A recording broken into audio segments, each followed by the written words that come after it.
পানি উন্নয়ন বোর্ড একটা মামলা করতে যাচ্ছে।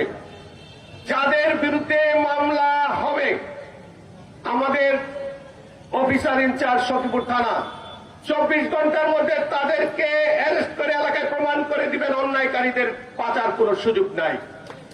যারা বস্তা চুরি করে নিয়েছেন, যারা বস্তা কেটে মাটি ফেলে চুরি করে নিয়েছেন, আগামী 12 ঘন্টার মধ্যে যেখান থেকে বস্তা এনেছেন তা দিয়ে আসবেন। 13 ঘন্টার সময় অপারেশন শুরু হবে। যার বাড়িতে বস্তা পাওয়া যাবে তাদের বিরুদ্ধে শাস্তিমূলক ব্যবস্থা গ্রহণ করা হবে।